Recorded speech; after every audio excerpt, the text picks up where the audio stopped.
Bien-aimés, vous tous de partout, où vous nous suivez, nous vous disons la grand bonjour. Dépendamment aussi de l'endroit où vous vous trouvez, nous pouvons dire bonsoir. En disant bonsoir, en disant bonjour, c'est permettre à ce que l'Éternel Dieu qui a créé les cieux et la terre a aussi prévu ce mécanisme qui fait que quand il est 12 heures à Kinshasa, il peut être 13 heures à Lubumbashi, il peut être alors 6 heures aux États-Unis, et j'en passe. Pour dire, de partout, Dieu nous voit, de partout, Dieu nous connaît. Dans cette tranche, là vous êtes sur MSTV, Éternel Mon Secours Télévision, cette chaîne qui vous apporte un message pour vous dire ce que Dieu est capable de faire, ce que Dieu a déjà fait, ce que Dieu est en train de faire. Ce que Dieu a déjà fait, ce qu'il est en train de faire, ce qu'il est capable de faire, ce n'est pas seulement pour nous qui vous parlons, mais c'est aussi pour vous qui nous suivez.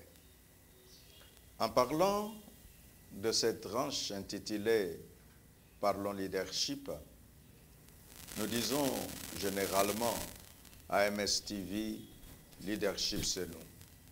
Leadership c'est nous, c'est parce que c'est la clé de la réussite pour quiconque aspire à un développement réel.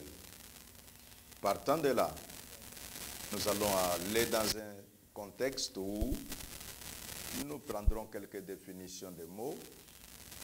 Nous allons aller dans un contexte où nous expliquerons certains principes, certains concepts, et cela nous permettra de saisir ce que nous disons la quintessence, ce que nous disons l'existentialité du leadership. Depuis des temps anciens, même si on n'a pas parlé du mot leadership, on reconnaissait dans certaines personnes quelques capacités, d'autres sont des capacités parfois innées, d'autres ce sont des capacités apprises.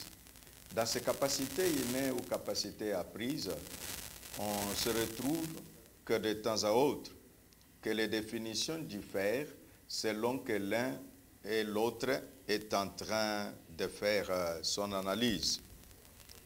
Nous parlons là du leadership. Je vais rafraîchir notre mémoire de la définition donnée par un homme reconnu mondialement comme expert en matière de leadership. J'ai cité John Maxwell. John Maxwell, dans ses pensées, il dit il y a plus de 50 définitions du leadership. Et dans cette pluralité de définitions, il nous aide à voir, il nous aide à comprendre que ça se résume, comme qui dirait en un mot, que le leadership, c'est l'influence. Quand il dit que le leadership, c'est l'influence, il l'a expliqué dans son livre intitulé « Développer le leader qui est en toi ». Quand il dit « développer le leader qui est en toi », dans la pensée de montrer que dans chacun de nous, dans chacune des personnes existantes sur la planète Terre, il y a cette capacité-là. Mais le comble est que certains pensent qu'il y a des hommes destinés à et qu'il y a les autres destinés à ceci.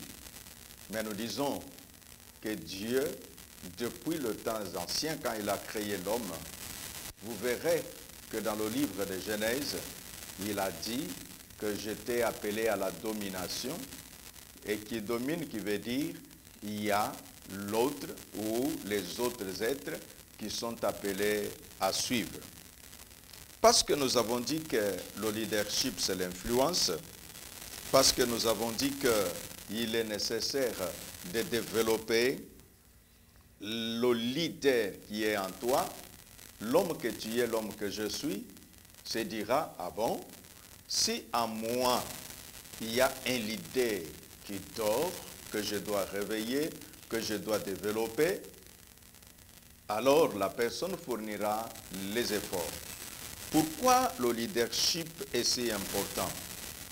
Le leadership est important parce que c'est une qualité, ou même la qualité de leadership est la clé à la prospérité et aussi à la vie paisible d'une famille. Oui, papa, maman, vous qui me suivez, voyez un peu la famille dans laquelle Dieu vous a établi, parce qu'il est dit, toute famille sur la terre tire leur origine auprès de l'Éternel.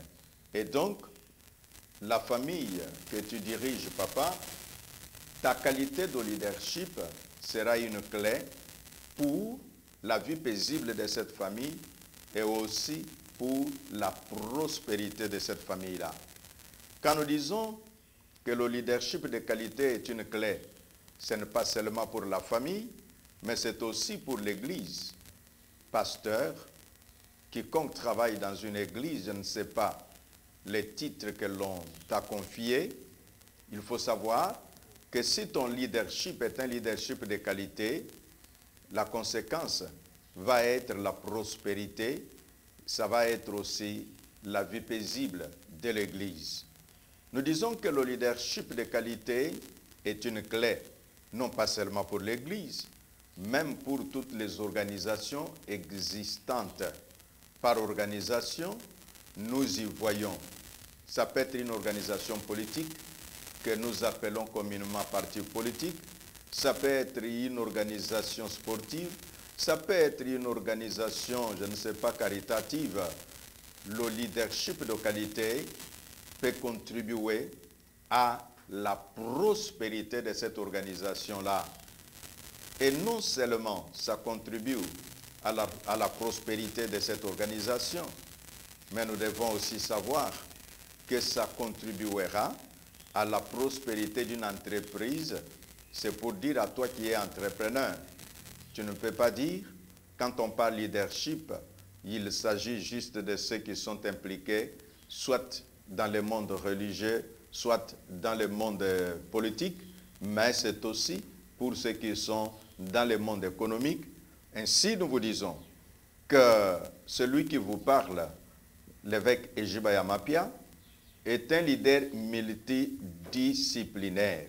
Donc, vous comprendrez pendant que nous serons en train de communiquer que je peux aborder les différents aspects qui peuvent être liés, que ce soit la politique, que ce soit du monde de business, et que ce soit du monde religieux. Ainsi dit, parce que le leadership de qualité contribue à la prospérité et à la vie paisible, non seulement de ce que nous avons cité, notamment la famille, les organisations, les églises, les entreprises, même dans la vie d'une nation, le leadership de qualité contribue à la prospérité de la nation. Ayant donné ces différents éléments, chacun de nous se dira alors que faut-il faire? C'est là pourquoi nous sommes ici. Parlons leadership, pour que là où il y a eu erreur dans ta conduite des affaires, que ce soit dans ta famille, dans ton église, dans ton organisation ou au niveau de la nation, que tu puisses te dire, il est temps que je prenne les informations utiles et améliorer mon leadership. Tu améliores ton leadership, tu amélioreras également la prospérité ou la vie paisible de l'organisation dont tu es conducteur. Donc, parce que nous disons que le leadership est la capacité d'être suivi par les autres sans les forcer de le faire. Nous reprenons que le leadership, c'est cette capacité d'être suivi par les autres sans les forcer de le faire. Qui veut dire quoi? Si ceux qui te suivent sont forcés de te suivre, à ce moment-là, tu ne peux pas directement te clamer que tu exerces le leadership. Mais c'est quand les gens choisissent de te suivre pour des raisons que nous allons évoquer un peu plus loin, qu'à ce moment-là, tu diras, ok, j'exerce un leadership. À ce moment-là, tu diras, je suis un leader. Écoutez bien, les deux mots, leadership, qui est comme une doctrine de conduire, leader, qui est la personne qui conduit, ce sont les éléments qui vont revenir dans notre façon de parler ou dans nos expositions actuelles ou à venir. Quand nous disons que les gens choisissent de te suivre sans en être forcés, je peux vous donner quelques exemples. Ces exemples, je tire du livre que je lis chaque jour, le livre qui m'inspire, et donc la Bible, la parole de Dieu.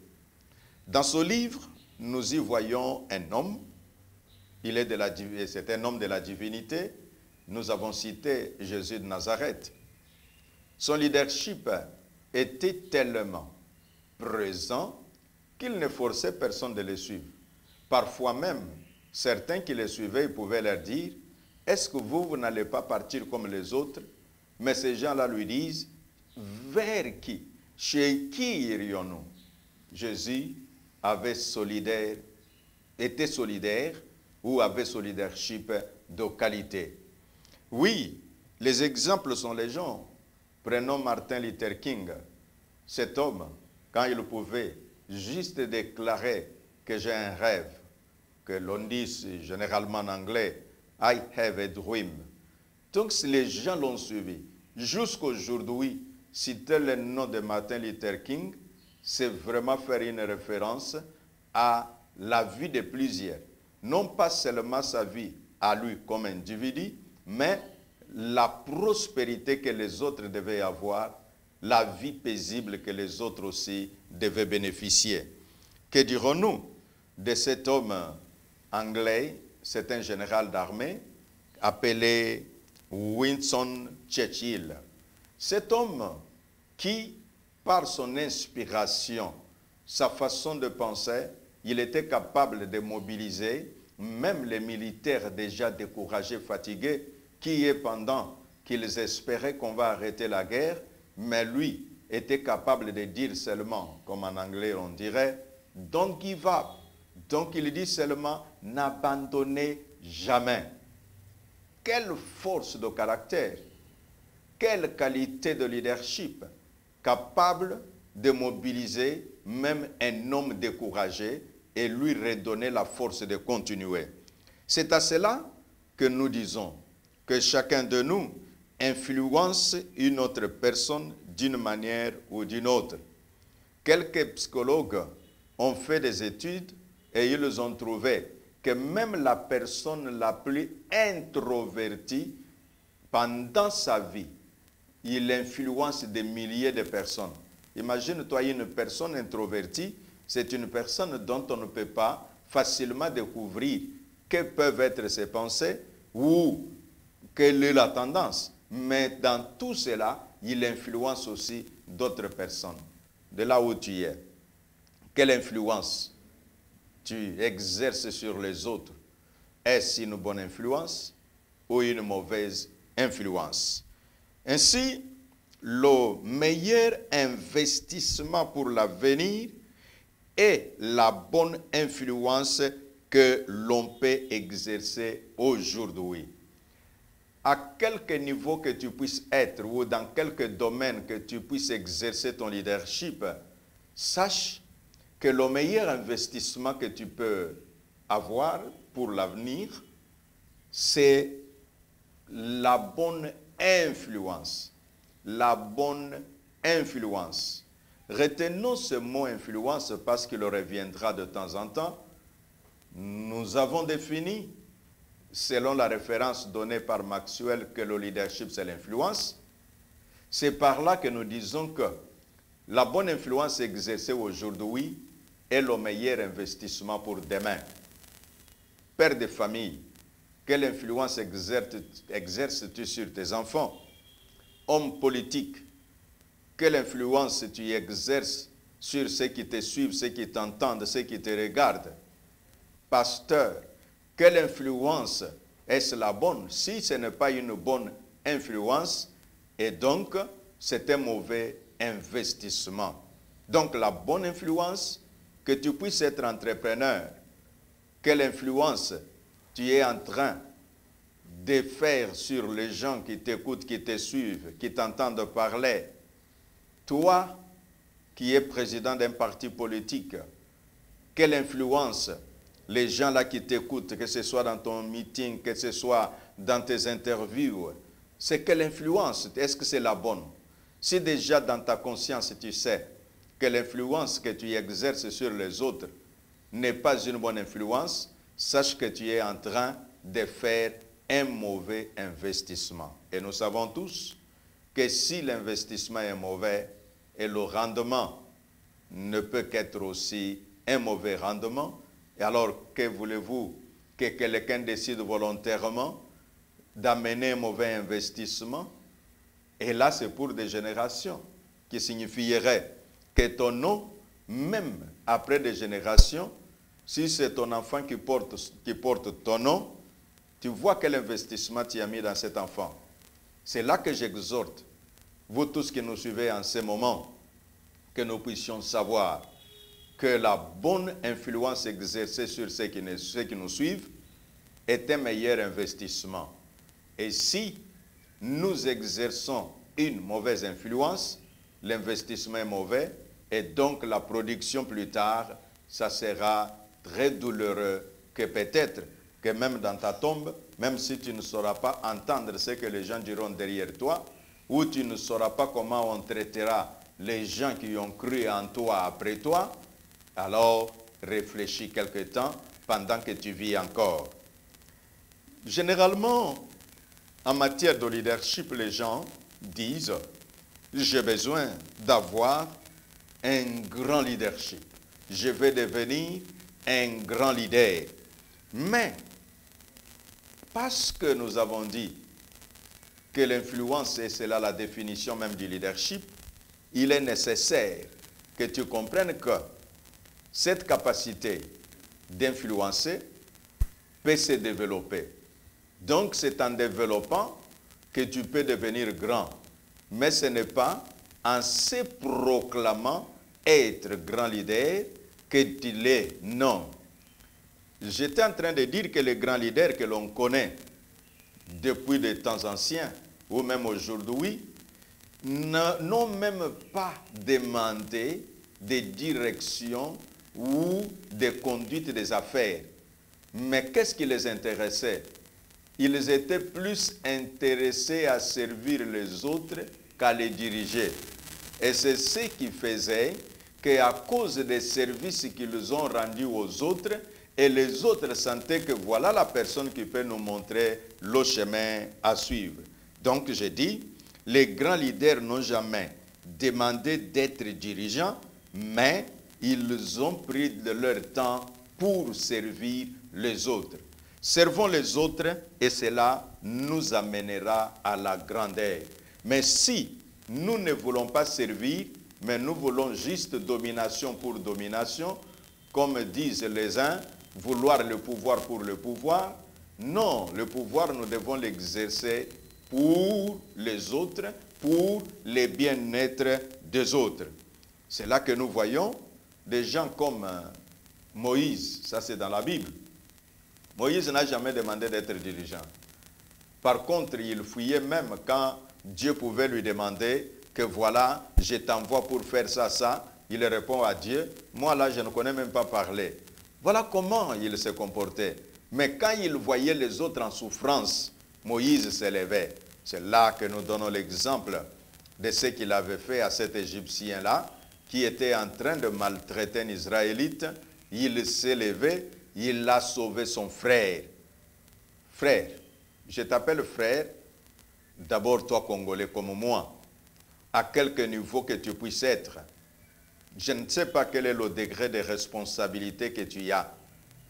Et là, je vais aussi dire une chose, que être dans le leadership n'est pas nécessairement être leader. Je donne un exemple. Nous pouvons avoir un gouvernement. Il y a les ministres, chacun a son poste. Mais tous ne sont pas des leaders pour autant. Or, ils ont la position du leadership. C'est là que je vous invite tous à ce que nous puissions partager ces idées. Et je suis très disposé de recevoir les différentes questions que vous avez. Vous pouvez être dans une entreprise, vous êtes dans un conseil d'administration. Oui, ce conseil-là, c'est tout un leadership. C'est l'équipe du leadership. Mais cela ne signifie pas que tous ceux qui sont dans le conseil d'administration sont des leaders. Nous pouvons être dans une même église. Oui, tous, nous pouvons être dans le leadership. Les pasteurs, les anciens, les évangélistes, les autres, ils peuvent être dans le leadership, mais les uns peuvent être de véritables leaders, mais les autres sont dans le leadership sans être des leaders. Notre matière, notre exposition de ce jour, c'est de susciter en nous cette capacité de vouloir aspirer à être de bons leaders. Et aussi cette capacité de jouir ou d'exercer une bonne influence sur les autres. Supposons que tu sois, je ne sais pas, un directeur général dans une entreprise. Est-ce que tu as déjà écouté un peu les gens qui te suivent, comment ils parlent?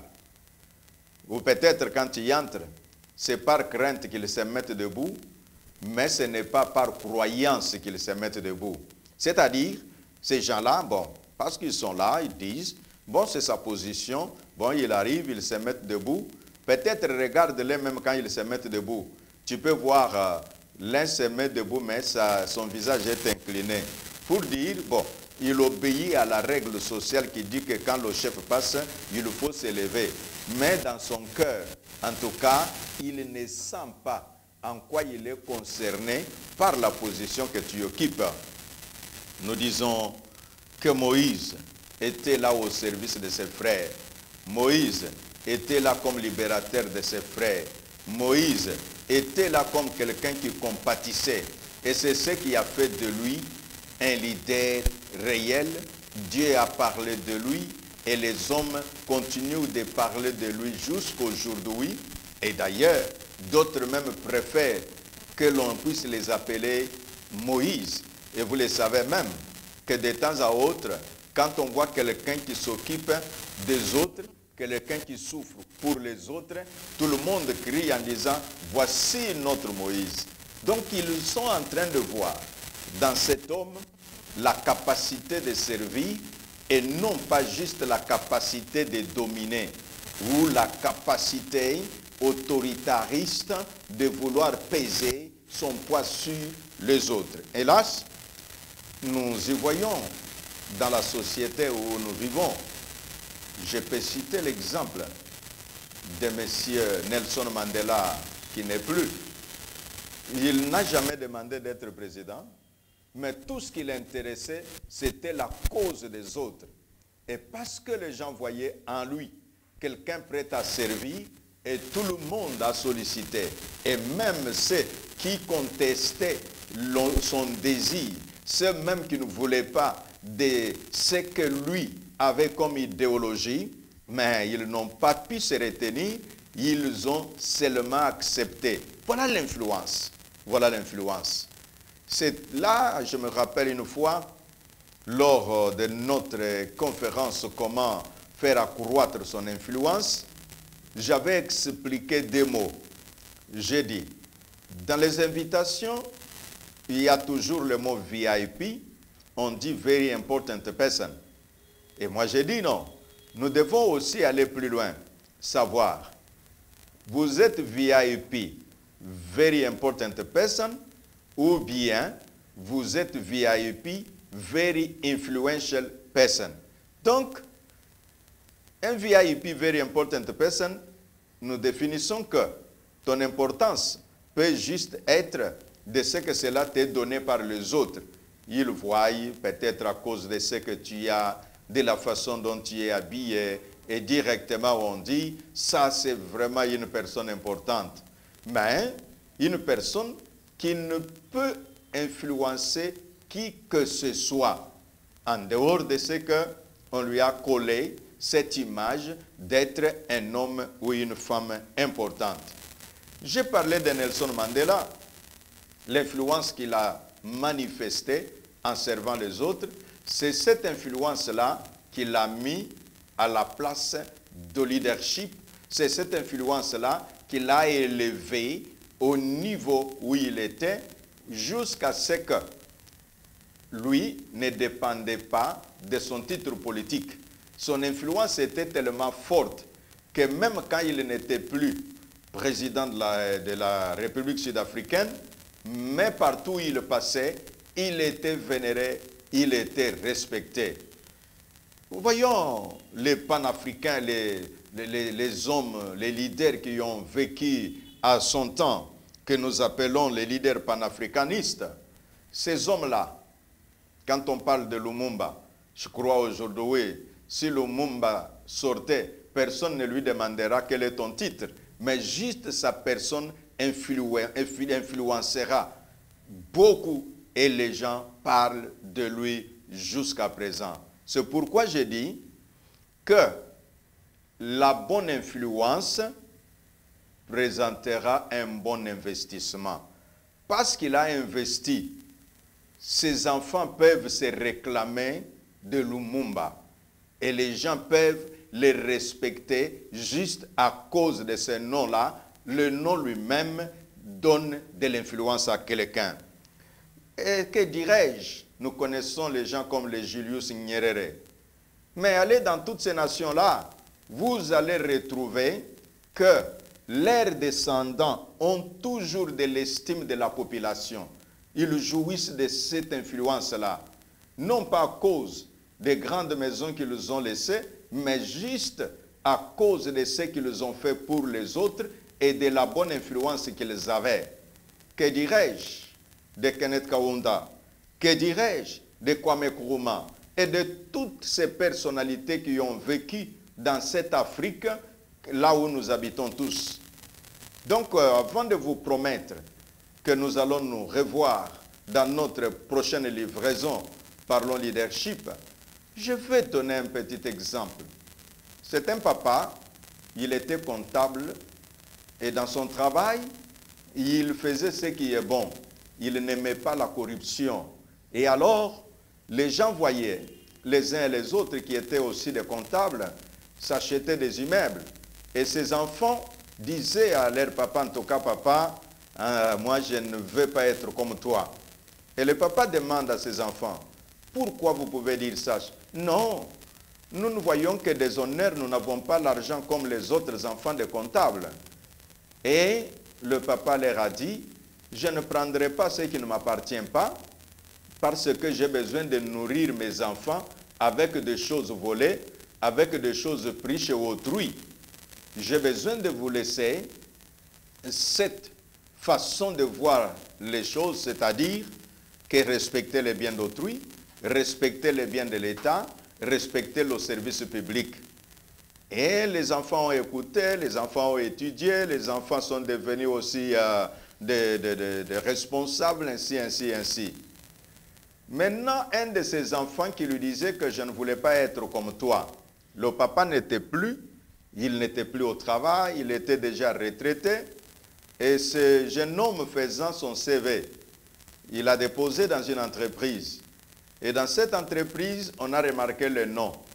Et on appelle le garçon, on lui dit, toi, le nom que nous voyons ici, qui est-il?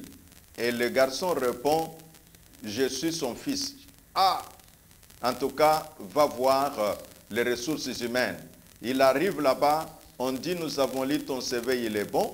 Nous avons vu tes diplômes sont bons, mais les raisons pour lesquelles nous te donnons ce travail, c'est à cause de ce nom que tu portes. Cet homme-là, un homme intègre, un homme qui ne vole pas. Et voilà, quand l'enfant a eu ce travail, quand l'enfant a eu ses honneurs, il est retourné demander pardon à son père en disant, oh mon père, j'ai compris que tu nous as légué quelque chose de meilleur que l'argent et que tout. Est-ce que je veux dire que les justes vont léguer la pauvreté aux enfants et seulement la réputation? Non. Je veux dire que la réputation vaut mieux que les parfums, c'est ce que nous enseigne la parole de Dieu.